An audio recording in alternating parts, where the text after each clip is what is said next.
So our topic today is this great quote from Vice President Kamala Harris. You think you just fell out of a coconut tree? Now, as a church, we are not allowed to endorse any particular party or candidate. So I shall not do that. But we certainly can talk about them. We can talk about what they say and the values that we may share. That is totally within our bounds. So this great quote that kind of went viral the last month or so, it actually started, speaking of, well, let's read the quote again. Everything is in context. My mother used to give us a hard time sometimes, and she would say to us, I don't know what's wrong with you young people. You think you just fell out of a coconut tree? You exist in the context of all in which you live and what came before you. Speaking of context, that quote was spoken pretty off the cuff by Vice President Harris during a speech she gave to a group of educators working on enhanced education opportunities for Hispanic and Latino communities. It was a pretty unimportant speech, which is probably how she got away with saying something kind of authentic and anecdotal. No speechwriter wrote that, I'll tell you what. And the reason, it's from a few years ago, but the reason it started floating around again was that some of her political opponents wanted to make fun of her. They were like, look at this folksy, what the hell is she talking about, coconut tree, laughing like a witch, what the hell's up with this lady? But as they shared it again, a lot of people actually realized, like, that's a pretty wise quote. You exist in the context of all in which you live and what came before you. Yeah, that's great. It's a nice quote from her mom. It's fantastic. So let's dig into it a little bit. This phrase exists in the context of all in which you live. To me, that reminds me of one of our new UU Article 2 values, interdependence. Now, our culture, you probably haven't heard this word interdependence before because we're much more of an independent culture, right? We got a whole holiday for it. It's kind of how you hear entrepreneurs tell this story of, I came from nothing and look what I built, right? We have this mythology of independence, which simply is not true. We exist in the context in which we live. Each of these, entrepreneurs, each of these nations came from something. You were born from your parents. You breathe and drink and eat nourishment from the world around you that you likely did not grow or gather all of, right? We are not truly independent. We are interdependent. We depend on each other and on the world around us. Now, interdependence, the value that UU's worked to pass this past summer, the first part of it says, we honor the interdependent web of all existence. With reverence for the great web of life, and with humility, we acknowledge our place in it. Fun fact about coconuts, well, where do you think they come from? Where are coconuts native from? Where do we think? The Caribbean? The Philippines? Southeast Asia? A lot of people think they're from the Caribbean because, you drink pina coladas when you're down there on your little cruise or whatever, but they're actually from the sort of Philippines, Indonesia region. The coconut itself is the seed, and it travels, it spreads, floating on the water in the ocean, but they can't actually float that far before they start rotting. So they spread around the Philippines, all those little islands, but it wasn't until humans started using them as a way to carry water on long voyages that they started to spread even further. They are great sources of food and fresh water before water bottles or tanks or whatever existed. So humans helped coconuts spread across the equatorial region, across the whole world. And coconuts kind of help humans spread as well, right? Because we couldn't have gone so far if we didn't have this great source of fresh water and food. That's what interdependence is all about. We're helping each other. Even when we think we're just using this non-sentient nut. Is it a nut? We don't know. Even when we think we're just using this tree fruit to get a little farther, we also ended up helping it grow and spread. That's what we talk about when we're talking about these UU values, and each of them, we've got interdependence, justice, equity, transformation, pluralism, and generosity. But at the center of all of them is love. We don't just talk about generosity that has strings attached, or generosity that gets you a tax break. No. We talk about generosity, we talk about interdependence that has love at the center. But I don't know about you all. Love sometimes pisses me off. I had a great conversation with a new visitor within the last week or so, and she mentioned love just doesn't do it for her theologically, and I understand. Love can break our hearts. Love is difficult and annoying and confusing. But the reason that we put love at the center of our values is because we're not necessarily talking about fluffy interpersonal romantic love. That's part of it. But we're talking about a bigger, divine level love, a theological, philosophical level of love. Love, says our new values, is the power that holds us together. There's a lot there, right? Love is the power that holds us together. What does that mean? Well, it includes that interpersonal, fluffy kind of love, the love that holds our families together, the love that leads to the birth of children, the love that leads to the care of elders. But it's bigger. I think it's bigger than that. I think on a theological level, even for those of us who are non-theists, what if love is the group of forces that holds the planet together?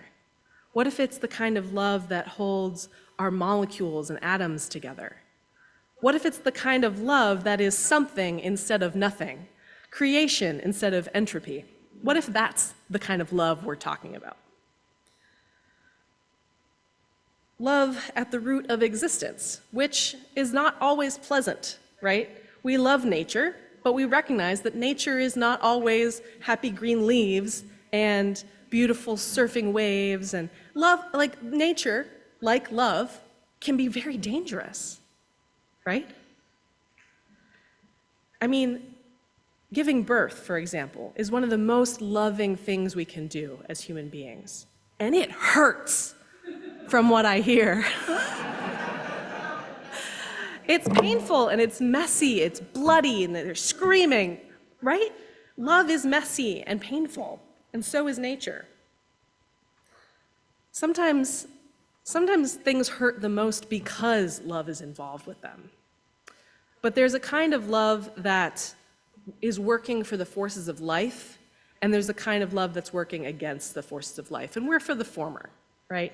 Any kind of thing that calls itself love, but is actually abuse, we're not there for, right? We're here for the kind of love that creates, that protects, that nurtures. Did you know that coconuts rely on storms to get pushed around to further beaches than they could reach by themselves? When humans aren't bringing coconuts around and planting them, coconuts, they float, but storms help them get further up the beach so that they're safe, so they can take root. Without storms, which sometimes tear down coconut trees, individual coconut trees, coconuts couldn't continue to live. Isn't that wild? That something dangerous to the individual coconut helps the species as a whole thrive. Nature's like that too. Humans sometimes are in danger when we come up against nature, but overall we wouldn't exist. We are part of nature. That's what interdependence is about. The second part of our interdependent value says, we covenant to protect Earth and all beings from exploitation. We will create and nurture sustainable relationships of care and respect, mutuality and justice. We will work to repair harm and damaged relationships. I really appreciate that this section, interdependence, specifies that it isn't just fluffy love, right? That it recognizes there's harm, there is damage, and interdependence and love help to repair those when they happen. We also specify that we believe as Universalists, as Unitarians, as Unitarian Universalists, that all people are worthy of love, that capital L divine love, just by virtue of existing.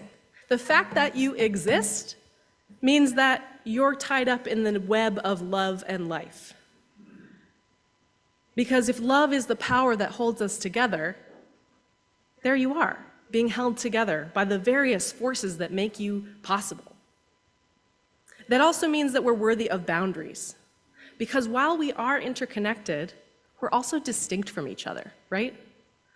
We're not necessarily separate, right? We're breathing the same air, we're not hard separate, but we are distinct. And I think this is a really important paradox, a spiritual paradox of interdependence.